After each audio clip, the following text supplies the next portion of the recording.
Hello and welcome to the Flipping and Wholesaling Houses in New York show. I'm Michael Pinter. I teach you how to start flipping and wholesaling houses in New York, or if you're already doing how to grow your business. I'm in Utah. You can see the beautiful mountains behind me. I just ran because it's 95 degrees here in a little while, so I got to run early in the morning. So I had a great question today, one that I don't think I've addressed directly, and that is, do you need to order a new LLC for every house that you are going to do? So do is a tricky word here. So first, let me explain. I said this before. For the first 4 years I was in this business, I closed on every deal. That means I took possession of every deal. I bought mostly at auctions and online auctions. My arm is going to be hurting holding this camera up, but okay. And I got a new LLC every time. So I created a new LLC every time because and this was my thinking. My thinking was that I want to limit my liability, number one. So in theory, if I get sued because of something that happens in one property, my liability only resides in that property, and they can't come after the other properties that I may be owning or working on. And it cost me a few $100, and I did it every time. I still have all these books that I ordered from a guy in Albany, from an attorney in Albany. I have hundreds of them for all the properties that we did. Now, about 5 years ago, I stopped closing on every property I bought. I started marketing direct to seller instead of buying at auction, and I now try.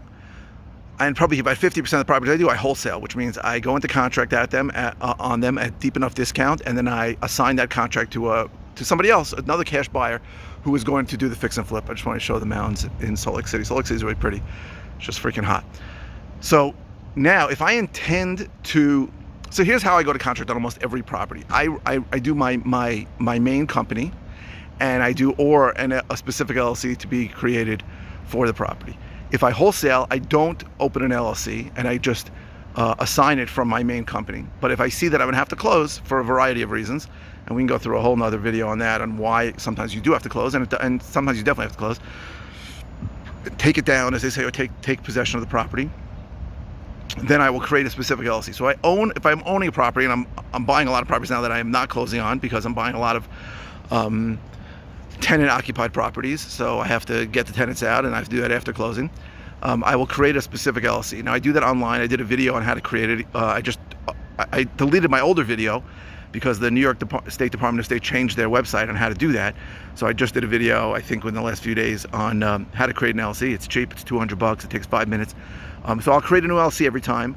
And also, another big benefit is I used to keep separate bank accounts for every property. I will do that sometimes, especially if it's a rental property now. Sometimes I won't. It's really a case-by-case decision. But if I do want to open up a bank account for that specific property, I need an LLC with that property's name, and I need the corporate docs to give to the bank to open up the LLC. So I used to have like 20 bank accounts going. I don't have that anymore. I only have a few. But I just opened a new one for a property that looks like it's going to be a longer term rental play. I just want to keep the rental income in there and pay the expenses out of it. It's easier for me to manage the P&L, the profit and loss on that property, if I have a separate bank account. Okay. Now, that's the bit. I'm only 3 minutes into a 10-minute video, so I got to talk about something other than the weather. So that's what I would recommend. I would say if you're going to definitely close on a property, then you can go into contract even with the LLC that you're going to go to contract with that contract. So let's say I'm buying 541 Main Street. I will first look up on the New York State Department of State website if 541 Main Street is available. If it's not, I might go Main ST, or I might go Main 541 Main, or 541 Main Street. RPB for my company, Real Property Bars. I might do that. I'll find a name that makes sense and a name that I'm going to remember, and then I'll go to contract in that name. Now, I have on occasion, I'd say more than one occasion, thought that I would absolutely close on a property, and then I threw it out to my wholesale list and I got really good money on it. So then that's fine. So then I will just assign either from that entity, or I'll ask the guy to change it to my main company entity, Real Property Bars. So I mean, things do change, right? Properties that you think you're going to have to close on, you end up sometimes wholesaling, and properties that you think you're going to wholesale, sometimes you think you may have to close on it. But if you do, so I uniformly, first of all, if your contract's assignable, it's no problem, because you can always create an LLC at the last minute and just assign it to your own LLC. If your contract's not assignable, I might just ask the guy, hey, I'm creating an LLC, do you care? Most people don't care if you are going to change the name. Some attorneys are pains in the ass, but it really shouldn't matter to them because they're taking possession. They're selling the property, so what the hell do they care who they're selling it to? But unfortunately, some attorneys are pains in the ass. That is one of the realities of New York, that you have to deal with attorneys, and the seller's attorney has to agree to any change you make. A seller can't. You can't just make a logical decision, because sometimes attorneys want to earn their exorbitant fees to and pretend that they're a business advisor. That does happen, unfortunately, many times.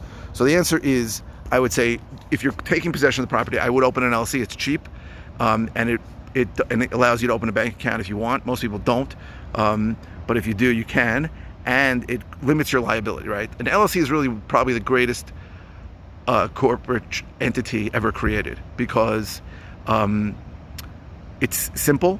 It's not expensive. You're supposed to advertise it. We can talk another time about that.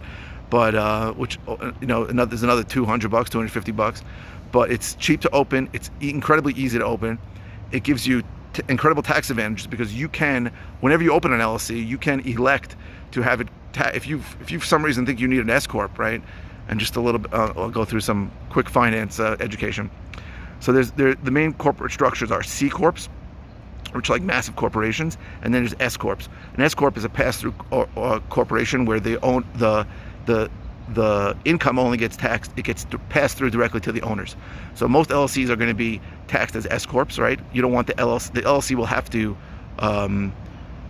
file a return, but there's no taxable income, because the owners get all the income taxed to them. So you get taxed once. The idea on a C structure is that the income gets taxed, and then when they pay the owners or the employees, they'll get taxed too. So that's double taxation. So you're probably not going to do a C corp, but you have that option with an LLC. An LLC, and the main advantage of it is it limits, by definition, it's a limited liability company. It limits your liability. So that means that if you have a legally sound limited liability corporation, and you get sued, all right, you buy property in an LLC, and somebody sues you because they tripped on your sidewalk, they can't come after you. They can only come after the assets of the LLC. Now, this is a much bigger thing than you really realize. I once got, what happened to me? I got sued over something stupid, also like a trip and fall. Was trip and fall? Trip and fall or a tenant issue. I don't remember what it was. And they're suing the LLC because I was the owner of the house. That's fine. And then I'd already sold the house, and there were no assets in the LLC anymore, right? Because the only asset the LLC had was the house. So I'm paying an attorney legal fees for like a long time, and then I said to the attorney, wait a second, I go, if we got a judgment against us, right? If we just stopped fighting and they got a judgment, default judgment against us, or any judgment against us, I go, they can only collect from the LLC. He goes, yeah. I go, you know the LLC has no assets, right? He goes, oh. I said, so I don't want to sound like a jerk. I said, but I don't want to pay you legal fees anymore. I go, just forget it, and just call the other side and tell them, go get a judgment against us. The LLC has no assets.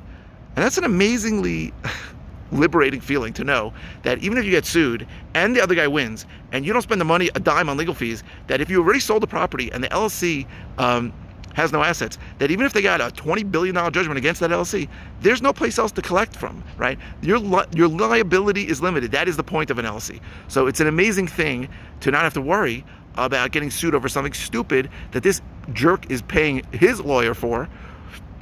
Maybe he's on contingency, I don't know. But that there's no money to get, right? And I know people always talk about, oh, you want to get an umbrella policy, you want to get listings. And I got to tell you, to me, lawyers' eyes light up when they see those things, umbrella policies, because they're going to get a settlement from them. They're going to collect from them, right? If you are, and again, I'm not a CPA or an attorney, so don't take tax advice from me or legal advice from me. But if you have your properties in an LLC and the LLC has no assets, you're in good shape if somebody tries to sue you. I hope this was helpful. Again, I am not a lawyer. Speak to your lawyer about all these things. I am not an accountant. Speak to your accountant about all these things, about tax advice and about legal advice. I am not allowed to give it because I am not licensed in those areas. I can just tell you my experiences. I hope this was helpful. What else? Oh yeah. If you're interested in other ways I can help you, go to howtoflipnewyork.com. If you're interested in my course that teaches how to do this in New York, go to howtoflipnewyorkcourse.com. If you're interested in coaching, go to coaching.howtoflipnewyork.com. If you are watching on YouTube, please subscribe.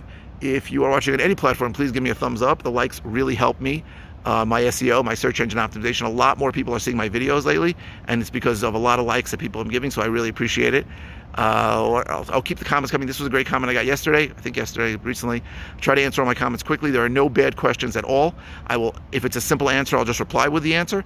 If it is something that I've covered in depth, I'll send you links to the previous videos. And if it's something I haven't covered, like this, or something I haven't covered in a while, I'll do a new video on it. So thank you very much for your comments. Keep the comments coming. I go live 5 times a week. I think this week I'm going to go live 6 times because I redid that video on how to order an LLC from New York because they changed the website. But sometimes I don't know what the hell I'm going to talk about. I got to be honest with you. So the comments really help me. It gives me topics to discuss. So keep the comments coming. Thank you very, very much for watching.